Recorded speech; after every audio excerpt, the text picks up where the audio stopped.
Bien-aimés et bienvenue sur votre chaîne. Ce soir encore, nous nous retrouvons pour une autre méditation. Et j'ai intitulé le message de ce soir « Marcher avec l'Éternel ». Et le texte qui nous intéresse est tiré du livre d'Exode, le chapitre 14. Et je vais commencer la lecture à partir du verset 10. Et avant de faire la lecture, j'aimerais davantage vous encourager à pouvoir non seulement souscrire à la chaîne si vous ne l'avez pas encore fait, mais partagez la vidéo pour qu'elle puisse atteindre le maximum de personnes que possible. Merci de votre encouragement. Je vais commencer dans la lecture verset 10. Pharaon approchait. Les enfants d'Israël levèrent les yeux et voici les Égyptiens étaient en marche derrière eux. Et les enfants d'Israël eurent une grande frayeur et crièrent à l'Éternel. Verset 11. Ils dirent à Moïse, « N'y avait-il pas de sépulcres en Égypte, sans qu'il fût besoin de nous mener mourir au désert? Que nous as-tu fait en nous faisant sortir ?» Verset 12. « N'est-ce pas là ce que nous te disions en Égypte? Laisse-nous servir les Égyptiens, car nous aimons mieux servir les Égyptiens que de mourir au désert. » Verset 13. Moïse répondit au peuple, « Ne craignez rien. Restez en place et regardez la délivrance que l'Éternel va vous accorder en ce jour, car les Égyptiens que vous voyez, vous ne les verrez plus jamais. L'Éternel combattra pour vous et vous gardez le silence. » L'Éternel dit à Moïse, « Pourquoi cries-tu? Parle aux enfants d'Israël et qu'ils marchent. Toi, lève ta verge, étends ta main sur la mer et fends-la. Et les enfants d'Israël entreront au milieu de la mer à sec. » Voilà donc la lecture. Alors nous allons nous donner un peu de temps pour réfléchir, analyser ensemble ce texte et voir comment pouvoir l'appliquer dans notre foi au quotidien. Vous savez, pour tous ceux qui marchent dans la foi, ils s'accorderont avec moi qu'il y a les hauts et les bas. Et nous nous trouvons quelquefois dans des situations où nous sommes vraiment coincés, comme l'étaient ces enfants d'Israël. Ils étaient dans une situation extrême, parce que c'est comme ça que j'aime appeler cela. Derrière eux, ils avaient un pharaon avec une armée en furie, et de part et d'autre, c'est-à-dire de gauche à droite, ils avaient des dunes de sable et des montagnes de sable horribles, et en face, ils avaient une vaste et bruyante mer Rouge. Ils étaient comme coincés dans un angle et ne savaient que faire. Alors, comme d'habitude, les êtres humains, ils se sont mis à se plaindre. Et ils se sont mis comme à rappeler à Moïse leur maison de servitude. Ils trouvaient qu'il valait mieux qu'ils restent souffrir en Égypte que de venir mourir dans le désert. C'était des plaintes. Et Moïse, entendant cela, est allé vers eux, ou bien mentionner un certain nombre de choses que nous allons voir ensemble. Et ceci va davantage révéler l'importance d'avoir avec soi des leaders qui connaissent Dieu, mais aussi qui ont la vision céleste. Les leaders, quand je dis connaître Dieu, cela veut dire craindre Dieu. Craindre Dieu pas dans le sens de la peur, non, mais dans le sens de la crainte de l'Éternel, c'est-à-dire lui accorder de la révérence. N'est-ce pas? C'est très, très important parce que ce qui se passe ici demandait une personne comme Moïse. Alors, regardons le verset 13. Moïse répondit au peuple, « Ne craignez rien. » Ici, là, le terme « craindre » ici, là, dans ce contexte du verset 13, représente la peur, va aussi indiquer la peur. Comme pour dire, n'ayez pas peur. Ça, c'est le premier point. Parce que dans des situations extrêmes, la peur ouvre la porte à l'ennemi. La peur donne à l'ennemi un champ ouvert pour pouvoir opérer. Pendant que je parle, je ne sais pas dans quelle situation tu te trouves, ou bien se trouverait quelqu'un présentement. Peut-être est-ce une situation extrême. La première des choses à faire, c'est de pouvoir enlever la peur. C'est ce que Moïse dit au peuple. Parce que là où il y a la peur, là où la peur est présente, il n'y a pas de foi. Et lorsqu'il n'y a pas de foi, on est à la merci de l'ennemi. Il dit ensuite au peuple d'Israël, restez en place. Donc première chose, n'ayez pas peur, enlevez la peur. Deuxième chose, restez en place. Cela veut dire restez calme. Troisième chose, il dit, regardez la délivrance que l'Éternel va vous accorder en ce jour. Il pointe le cœur du peuple vers la solution. Nous parlons ici d'un peuple qui a été miraculeusement arraché de l'Égypte, qui a vu les plaies dont l'Éternel avait frappé l'Égypte, qui a vu qu'en fait, l'Éternel était avec Moïse, avec leur leader.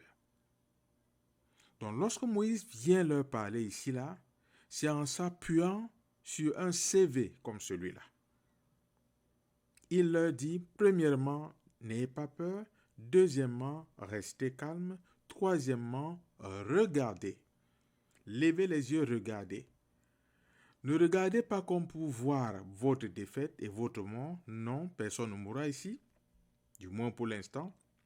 Mais levez les yeux pour voir la délivrance que l'Éternel va vous accorder.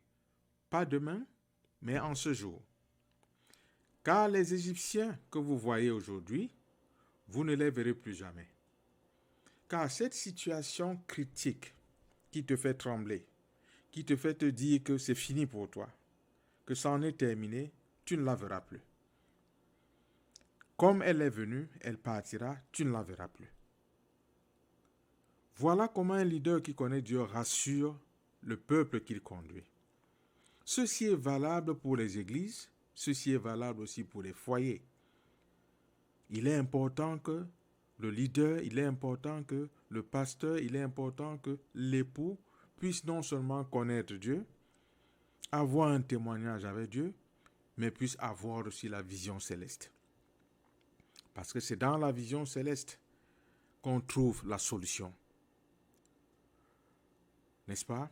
Alors, Dieu avait dit au peuple d'Israël, n'est-ce pas, d'aller l'adorer dans le désert. Il n'a pas dit à ce peuple de pouvoir fuir devant l'Égypte. Ce n'était pas là. Il ne lui a pas dit de fuir. Il lui a dit de marcher pour venir l'adorer dans le désert. Il n'a pas dit de fuir. Ce n'était pas de la panique, ce n'était pas de la fuite. Non. Il a dit à son peuple de marcher vers le désert. Ne confondons pas cela. Lorsque Dieu nous dit de marcher, on marche. Lorsqu'il nous dit de fuir, comme c'est dans le cas concernant l'impudicité, fuyons. Il dit fuyez l'impudicité. Là, dans ce cas, il faut fuir. Mais quand il nous dit d'aller l'adorer et de marcher, on marche. Il nous donne là une assurance. N'est-ce pas? Moïse continue en disant ceci. L'Éternel combattra pour vous, au verset 14, et vous gardez le silence. L'Éternel combattra pour vous, et vous gardez le silence. Il y a quelque chose avec notre Dieu, c'est que lorsqu'il vient à notre rescousse, si nous n'avons pas des paroles de foi, sa parole à proclamer, fermons notre bouche. Pourquoi? Parce que lorsque nous continuons de parler l'incrédulité, l'Éternel se tait. Et lorsqu'il se tait sur notre situation, elle va certainement nous entraîner à la dérive. Donc il y a des moments où il faut apprendre à se taire, à se calmer, à se taire et laisser Dieu agir. Et ceci marche excellemment très souvent lorsque nous sommes accusés faussement. Lorsque des accusations viennent de toutes parts, très souvent il est sage de se taire. Et là vous verrez l'Éternel agir. Verset 15. L'Éternel dit à Moïse, pourquoi ces cris? Parle aux enfants d'Israël et qu'ils marchent. Parle, proclame la parole aux enfants d'Israël et qu'ils marchent. J'aimerais noter quelque chose ici, attirer votre attention. Notre attention, s'il faut parler dans ce sens. C'est que lorsque l'Éternel donne cet ordre à Moïse, il lui demande d'aller dire à un peuple du milieu duquel il y a des femmes enceintes, du milieu duquel il y a des nourrissons, du milieu duquel il y a des personnes peut-être comme des personnes handicapées. Bref, il y a tout genre de personnes au milieu du peuple de Dieu. Mais il dit à Moïse, va dire à ce peuple-là, aux enfants d'Israël, de marcher. Donc lorsque l'Éternel donne cet ordre-là, il est conscient de la situation dans laquelle se trouve le peuple. Il sait qu'il y a des femmes enceintes et qui sont fatiguées. Mais il leur dit à tous, marchez. La parole de l'Éternel est suffisante pour pouvoir soutenir l'infirme. Elle est suffisante pour pouvoir soutenir la femme enceinte. Elle est suffisante pour pouvoir soutenir, le plus petit. Elle est suffisante pour pouvoir soutenir quiconque est du peuple de Dieu lorsque l'Éternel dit marche. Cette parole sort, comme je le disais, et avec l'esprit de cette parole, le peuple est fortifié et le peuple peut marcher. Donc, il est important d'avoir donc un leader qui écoute de l'Éternel et qui peut parler de la part de l'Éternel. Parce que dans des situations extrêmes comme celle-ci, si ce n'est pas l'Éternel qui parle, vous allez tous à la dérive. Il dit, marche. Dis au peuple d'Israël qu'il marche, qu'il ne se lamente pas, qu'il ne se ferait point des Égyptiens, mais qu'il marche. Verset 16, il fait faire à Moïse un certain nombre de choses. Il dit, toi, s'adressant à Moïse, lève ta verge et tends ta main sur la mer. Il dit, le chemin est devant vous et le seul obstacle à vos yeux, c'est la mer. Vous n'êtes pas supposé rentrer, rejoindre Pharaon ou combattre. Non, moi je m'occupe de lui. Vous êtes supposé aller de l'avant. Vous savez, lorsqu'on est motivé par la vision céleste, on n'a pas le temps de regarder en arrière. Le Seigneur Jésus-Christ lui-même déclare que celui qui met la main à la charrue et regarde encore en arrière n'est pas digne de lui. Lorsque nous mettons la main à la charrue, lorsque nous avons décidé de suivre le Seigneur Jésus-Christ, lorsque nous avons décidé de marcher selon ce que Jésus-Christ a déclaré, nous ne devons plus regarder derrière. Nous avons l'habitude d'utiliser le terme de pouvoir briser ces ponts de derrière lorsque nous avons saisi la main de Jésus-Christ. Nous gardons les regards à l'avant. Qu'importe les tempêtes qui vont se déchaîner, qu'importe l'armée du Pharaon en arrière, qu'importe les obstacles de part et d'autre derrière, de part et d'autre à gauche et à droite de la position où nous trouvons, mais ce que l'Éternel nous déclare, ce n'est pas de rebrousser chemin, c'est de marcher vers l'avant. Il dit donc à Moïse, lève ta verge et tends ta main sur la mer et fends-la. La verge de Moïse est le symbole de la parole de Dieu. Devant des situations extrêmes, notre seule issue de salut, c'est la parole de Dieu. C'est elle qu'il faut lever devant l'obstacle le plus gigantesque, la parole. Rappelez-vous lorsque le Seigneur Jésus a été tenté dans le désert, il pouvait, s'il voulait, ordonner à l'ange Michael de descendre avec des légions et des légions d'anges pour pouvoir s'occuper de Satan. Il ne l'a pas fait. Et il a utilisé la parole de Dieu pour pouvoir faire partir Satan lorsque Satan essayait de le tenter. Satan a entendu que le Seigneur jeûne pendant 40 jours et 40 nuits. Il est venu lorsque la chair du Seigneur était faible. Il s'est dit que c'est le moment de l'attaquer.